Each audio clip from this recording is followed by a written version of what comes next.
ఐబొమ్మ రవి నోరు విప్పాడు. మొత్తంగా 5 రోజులుగా కూడా పోలీసు వారు కస్టడీకి తీసుకుని ఐబొమ్మ రవిని విచారణ చేస్తూ ఉన్నారు. అయితే మొదటి 4 రోజులు కూడా ఎక్కడా కూడా ఐబొమ్మ రవి నోరు విప్పని పరిస్థితి. ఏ క్వశ్చన్ అడిగినా కూడా తెలీదు, గుర్తులేదు, మర్చిపోయా అన్న విధంగా కూడా అతను బిహేవ్ చేశాడు. అయితే తాజాగా నిన్న 5వ రోజు కస్టడీకి తీసుకున్న పోలీసులు పలు కోణాల్లో అతన్ని విచారించడం జరిగింది. అయితే ఎట్టకేలకు ఐబొమ్మ రవి నోరు విప్పినట్టు కూడా కన్ఫెషన్ రిపోర్ట్లో పోలీసులు వెల్లడించారు. అయితే ఐబొమ్మ రవి 2007లో కూడా తన ఫ్రెండ్ పాన్ కార్డు యూజ్ చేసుకున్నాడు. దాని మీద అతను ఫోటో పెట్టాడు. అంటే దీన్ని బట్టి గమనించినట్లయితే ఇమ్మంది రవిది మొదటి నుంచి కూడా ఒక క్రిమినల్ మైండ్ సెట్ అన్న విషయం మనం అర్థం చేసుకోవచ్చు. తన ఫోటో పెట్టి ప్రహ్లాద్ కుమార్ అనే ఫ్రెండ్ పేరుతో పాన్ కార్డు తను యూజ్ చేశాడు. ఇది 2007లోనే అతను చేయడం జరిగింది. అంటే అక్కడి నుంచే మనం అర్థం చేసుకోవచ్చు అతనిది ఎంత క్రిమినల్ మైండ్ సెట్ అని. అయితే అతని స్నేహితుడి వివరాలు అడిగినప్పుడు తెలీదు అంటూ కూడా బుకాయించాడు. అంటే 2007లోనే తనకి పరిచయమైన స్నేహితుడి విషయం కోసం పోలీసులు అడిగినప్పుడు తెలీదు అని బుకాయించాడు. మరో విషయం ఏంటంటే పోలీసులు తన కోసం వెతుకుతున్నారని ఇమ్మంది రవి భయపడిన విషయం కూడా వెలుగులోకి వచ్చిందని చెప్పాలి. ఎందుకంటే నిన్న పోలీసుల విచారణలో నా కోసం నెదర్లాండ్స్కు వచ్చారా అంటూ సైబర్ క్రైమ్ పోలీసులను ఐబొమ్మ రవి అడిగినట్టు కూడా సమాచారం అందుతుంది. అయితే 20 రోజుల పాటు అటు పోలాండ్ అలాగే ఫ్రాన్స్లో కూడా ఇమ్మంది రవి చక్కర్లు కొట్టాడు. మెయిల్ రాకపోవడంతోనే ఇండియాకు వచ్చానంటూ కూడా రవి చెప్పాడు. అంటే పోలీసులు తనకి ఎటువంటి రెస్పాన్స్ ఇవ్వకపోవడంతో ఇక మర్చిపోయి ఉంటారులే అన్న కోణంలో ఇమ్మంది రవి అయితే హైదరాబాద్కు తిరిగి రావడం జరిగింది. అప్పుడే కుకట్పల్లిలో సొంత ఇల్లు రవి 2015లో కొన్నాడు. 2 ఏళ్ల తర్వాత లోన్ తీర్చేసి సంపాదన లేదంటూ భార్యను రవి దూరం పెట్టిన పరిస్థితి. 8 నెలల కూతుర్ని కూడా కొట్టేవాడంటూ భార్య ఫిర్యాదు చేసింది పోలీసు వారి దగ్గర. అతని ప్రవర్తన నచ్చకే విడాకులు ఇచ్చాడంటూ కూడా ఇమ్మంది రవి భార్య చెప్తోంది. తన ఆస్తిపై ఎలాంటి హక్కు లేకుండా విడాకుల ముందే సంతకం తీసుకున్నాడంటూ కూడా ఇమ్మంది రవి భార్య చెప్తుంది. టోటల్గా ఇమ్మంది రవి బిహేవియర్ చూసినట్లయితే మొదటి నుంచి కూడా క్రిమినల్ మైండ్ సెట్, భార్య పిల్లలతో కూడా సక్రమంగా ఉండేవాడు కాదు. స్నేహితుల విషయానికి వస్తే వాళ్ళ పాన్ కార్డ్సే యూజ్ చేసుకుని అతని క్రిమినల్ మైండ్ సెట్ ద్వారా ఎర్న్ చేసేవాడంటూ కూడా పోలీసుల విచారణలో సంచలన విషయాలు వెలుగులోకి వచ్చాయి. దీనికి సంబంధించి ఇమ్మంది రవి యొక్క లాయర్ మాట్లాడడం జరిగింది. ఒకసారి లాయర్ ఏమన్నారు, ఇమ్మంది రవి ప్రవర్తనకు సంబంధించి లేకపోతే అతని కేసుకు సంబంధించి లాయర్ ఏం మాట్లాడారన్నది ఒకసారి చూద్దాం. ఇవాళ ఐబొమ్మ కేసులో సైబర్ క్రైమ్స్ వాళ్ళు 5 రోజుల పోలీస్ కస్టడీ తర్వాత రవిని కోర్టు ముందర ప్రొడ్యూస్ చేసినారు. జడ్జి గారు ఇమ్మంది రవిని మళ్ళీ జ్యుడిషియల్ కస్టడీకి చెంచల్గూడ జైలుకి పంపించడం జరిగింది. మా బెయిల్ అప్లికేషన్ ఏదైతే మేము ఫైల్ చేసినామో అది పీపీ గారు కౌంటర్ వేయలేదు కాబట్టి రేపు అంటే 25వ తారీఖుకి కౌంటర్ అండ్ హీరింగ్కి రేపు వేసినారు. తనని 28వ తారీఖుకి మళ్ళీ ప్రొడ్యూస్ చేయమని ఆర్డర్ ఇచ్చినారు. పీటీ వారెంట్స్ ఇంకా అయ్యలేదండి. మాకు మాత్రం ఒక్క కేసులో నోటీస్ ఇచ్చినారు, ఒక్క కేసులో తీసుకుంటున్నామని. మేము కోర్టు వారికి దృష్టికి తీసుకొచ్చినాము. వాళ్ళు ఉద్దేశపూర్వకంగా 4 కేసులున్నా కూడా ఒకటే కేసులో అరెస్ట్ చేసి ఒకటే కేసులో పీటీ వారెంట్ వేసినారు. మిగతా అన్నింటిలో కూడా డీమ్డ్ కస్టడీ తీసుకోవాలని మేము కోర్టు వారిని కోరినాము. కోర్టు వారు దాన్ని పరిగణలోకి తీసుకుంటా అన్నారు. కాపీరైట్ యాక్ట్ కాకుండా ఇంకే ఏ కేసులు నమోదు చేశారు మీకు? అన్ని కేసులలో అన్ని క్రైమ్స్లలో 5 క్రైమ్స్లలో కాపీరైట్ యాక్ట్, బిఎన్ఎస్ భారతీయ న్యాయ సంహిత దాని కింద and cinematography act and IT act provisions కింద బుక్ చేసినారు. లేదండి ఆయన ఒరిజినల్లీ ఇండియన్ సిటిజన్. ఇప్పుడు ఆయనకు సిటిజన్షిప్ లేదు కానీ ఆయన still he votes in the OCI card ఉంది. He does not need any visa to come to India. OCI card ఉన్నంత కాలం తను ఇండియాకి రావచ్చు, వెళ్ళొచ్చు. అది మా క్లయింట్కి అడ్వకేట్ మధ్య ఇన్ఫర్మేషన్ వీ కెనాట్ రివీల్ అండి. సారీ. 5 days కస్టడీ అయింది. కస్టడీలో ఆయన కన్ఫెషన్ రికార్డ్ చేసినారు, అది కోర్టుకి సబ్మిట్ చేసినారు. నా ముంగట ఇంట్రాగేషన్ అయింది. అది ఇది 5 days వాళ్ళ ఆన్ రికార్డ్ కౌన్సిల్ బాలగోపేందర్ శ్రీనాథ్ ఇంకా బాలగోపేంద్ర మేమిద్దరం కలిసి అది వదిలేసాడు. కానీ వాళ్ళు ఇబ్బంది పెట్టలేదు. పోలీస్ కస్టడీలో వాళ్ళు ఏమీ ఇబ్బంది పెట్టలేదు. They have seen him like very good. అది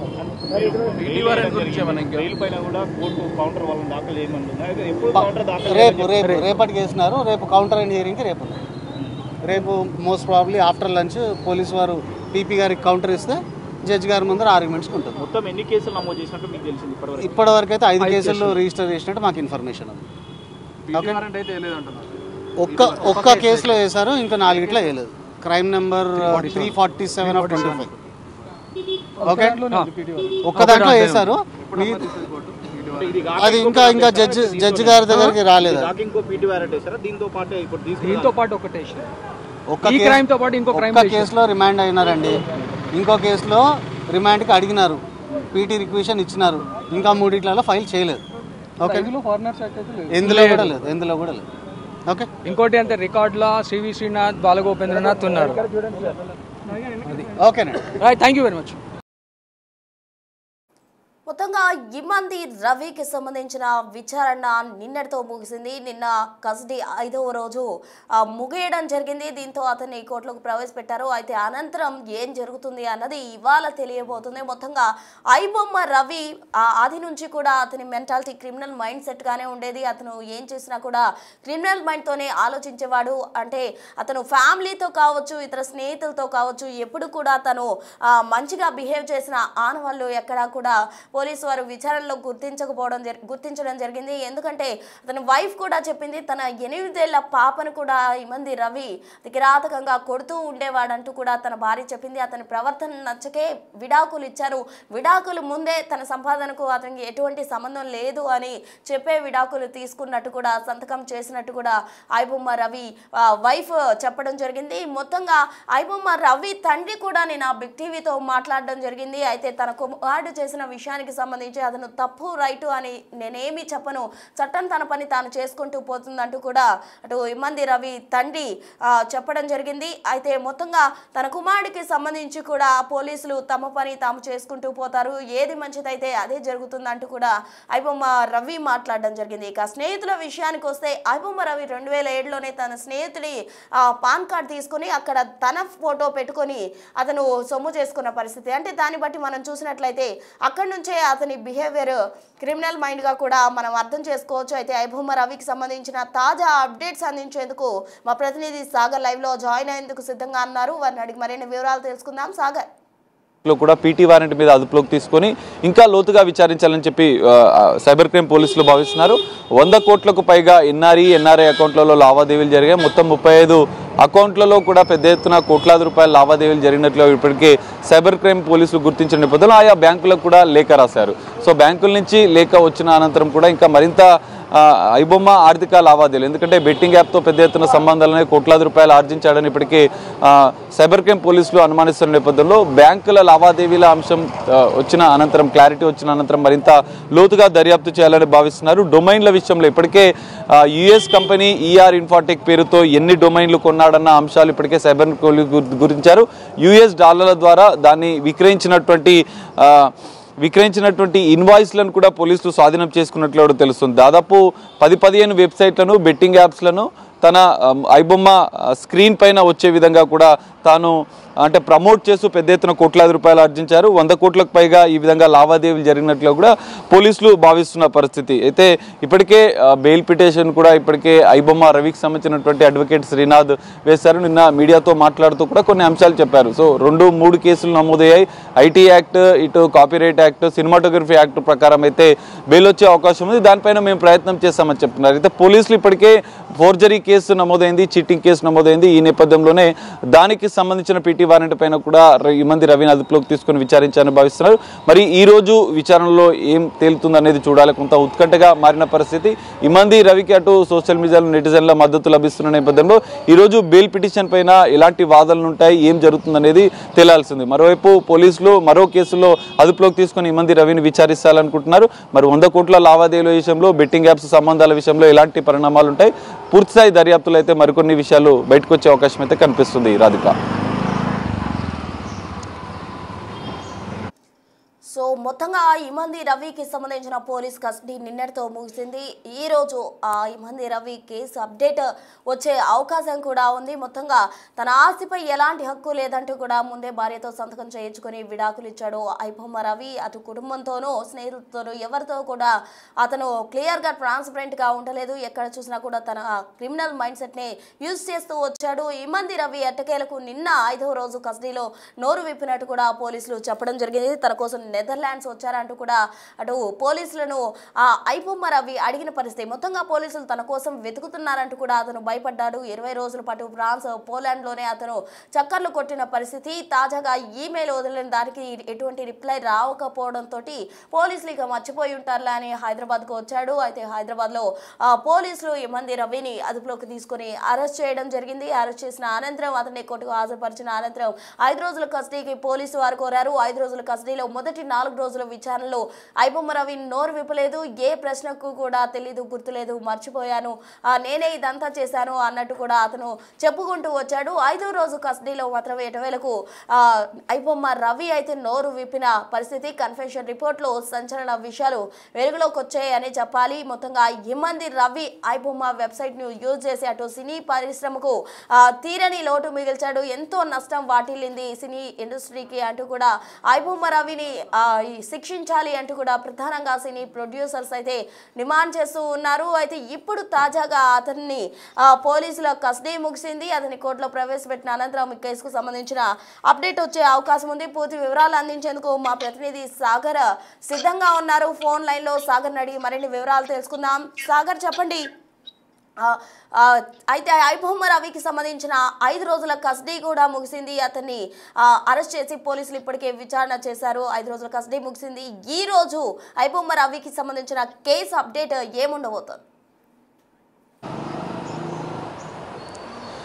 ప్రశ్న మనం చూడొచ్చు, ఐబొమ్మ రవి కేసులో సైబర్ క్రైమ్ పోలీసుల 5 రోజుల విచారణ, కస్టడీ విచారణ పూర్తయింది. కొన్ని కీలక అంశాలు ఈ కేసులో పోలీసులు సేకరించిన పరిస్థితి మనం చూడొచ్చు. ఇప్పటికే ఐబొమ్మ రవికి సంబంధించినటువంటి అడిషనల్ ఛార్జ్ షీట్లో కూడా కొన్ని కీలక అంశాలు పోలీసులు వెల్లడించినట్లుగా కూడా తెలుస్తుంది. పంచుల సమక్షంలో ఐబొమ్మ రవికి సంబంధించినటువంటి ఈమెయిల్స్ ఓపెన్ చేశారు సైబర్ క్రైమ్ పోలీసులు. అందులో కూడా కొన్ని కీలక అంశాలు ఉన్నాయి. ఎందుకంటే దాదాపు ఈఆర్ ఇన్ఫాటెక్ యుఎస్ కంపెనీ పేరుతో అనేక మిర్రర్ వెబ్సైట్లను కొనుగోలు చేసినట్లుగా కూడా సైబర్ క్రైమ్ పోలీసులు గుర్తించారు. దానికి సంబంధించి యుఎస్ కంపెనీ పేరుతో విక్రయించినటువంటి డొమైన్స్కి సంబంధించినటువంటి వివరాలు, దానికి సంబంధించినటువంటి ఇన్వాయిస్లను కూడా సైబర్ క్రైమ్ పోలీసులు స్వాధీనం చేసుకున్నారు. ఒక్కో డొమైన్కి ఒక్కో కోడ్, సపరేట్ కోడ్ని ఏర్పాటు చేసుకున్నట్లు కూడా పోలీసులు గుర్తించారు. ఓపెన్ చేయగానే, జనరల్గా ఐబొమ్మ ఓపెన్ చేయగానే రీడైరెక్ట్గా బెట్టింగ్ యాప్స్ ఓపెన్ అవుతుంటాయి, మిగతా గేమింగ్ యాప్స్ ఓపెన్ అవుతున్నాయి. దాన్ని ఓపెన్ అయ్యే విధంగా కూడా ఐబొమ్మ రవే డిజైన్ చేసినట్లుగా కూడా గుర్తించారు. ఏదైతే 3 నుంచి 5 సెకండ్ల పాటు ఆయా కంపెనీలకు సంబంధించినటువంటి ప్రమోషన్స్ ఉండే విధంగా కూడా తాను డిజైన్ చేసుకున్నాడు. ఎందుకంటే ఐబొమ్మ ఓపెన్ చేయగానే మనం చూడొచ్చు 1x బెట్ అని, 4A బెట్ అని, ఇట్లా పరా మ్యాచ్ బెట్ అని, రాజ్ బెట్ అని, ఈ 4 బెట్టింగ్ యాప్స్కి సంబంధించినటువంటి ప్రమోషన్స్ పెద్ద ఎత్తున చేసినట్లుగా కూడా పోలీసులు గుర్తించారు. అందులో కోట్లాది రూపాయలు ఆర్జించారు. దాదాపు 100 కోట్లకు పైగా ఈ విధంగా బెట్టింగ్ యాప్స్ ప్రమోషన్ ద్వారా ఆర్థిక లావాదేవీలు, ఆర్థిక లబ్ధి పొందినట్లు కూడా సైబర్ క్రైమ్ పోలీసులు భావిస్తున్నారు. అందులో భాగంగానే ఇమ్మంది రవికి సంబంధించినటువంటి దాదాపు 35 బ్యాంక్ అకౌంట్లకు సంబంధించినటువంటి వివరాలు సేకరిస్తున్నారు. దానికి సంబంధించి ఇప్పటికే బ్యాంకులకు కూడా సైబర్ క్రైమ్ పోలీసులు లేఖ రాశారు. అయితే రవి డొమైన్స్కి సంబంధించినటువంటి అంశాల్లో కీలక అంశాలు కూడా ఇప్పటికే పోలీసులు గుర్తించినట్లు కూడా తెలుస్తుంది. పోలీసులకు చిక్కకుండా ఉండేందుకే ఎక్కువగా దాదాపు 10 నుంచి 15 కంపెనీలను ఏర్పాటు చేసుకున్నారు. అవన్నీ కూడా ఈఆర్ ఇన్ఫోటెక్ అనే అమెరికా కంపెనీకి సంబంధించినటువంటి కంపెనీకే అనుసంధానంగా ఉన్నాయి. ఎందుకంటే అమెరికా కంపెనీ అంటే పోలీసులకు అనుమానం రాదని భావించినట్లు కూడా తెలుస్తుంది. అయితే అమెరికా కంపెనీ విషయంలో కూడా పోలీసులు కొంత సమాచారం సేకరించి తనకి మెయిల్ చేయగా కూడా దానికి ఇమ్మంది రవి స్పందిస్తూ యుఎస్ కోర్టు ఆర్డర్ తీసుకువస్తేనే కంపెనీలకు సంబంధించినటువంటి వివరాలు చెప్తామన్నారు. దీంతో పోలీసులకు అనుమానం వచ్చి 20 రోజులు సీక్రెట్గా తన యొక్క ఇమ్మంది రవికి సంబంధించినటువంటి కదలికలపైన ఆరా తీశారు. అయితే పోలీసుల మెయిల్ చేయడంతో యూరోప్లోని 5-6 దేశాలకు తిరిగినట్లుగా కూడా 2 నెలల కాలంలోనే, ఎందుకంటే మొదట ఐబొమ్మ రవికి పోలీసులు ఖచ్చితంగా పట్టుకుంటాం, ఇతర దేశాల్లో తలదాచుకున్నట్లుగా కూడా మాకు సమాచారం ఉందని చెప్పడంతో అతను జనరల్గా కరేబియన్ పౌరసత్వం ఉన్నప్పటికీ కూడా అమెరికాలో కొన్ని రోజులు ఉంటాడు. అనంతరం యూరప్ దేశాల్లోని దాదాపు 5-6 దేశాలు తను తిరిగినట్లుగా కూడా పోలీసులు గుర్తించారు. సైబర్ క్రైమ్ పోలీసుల దర్యాప్తుల విచారణలో కూడా ఈ అంశాలు ఆయన వెల్లడించినట్లుగా కూడా తెలుస్తుంది.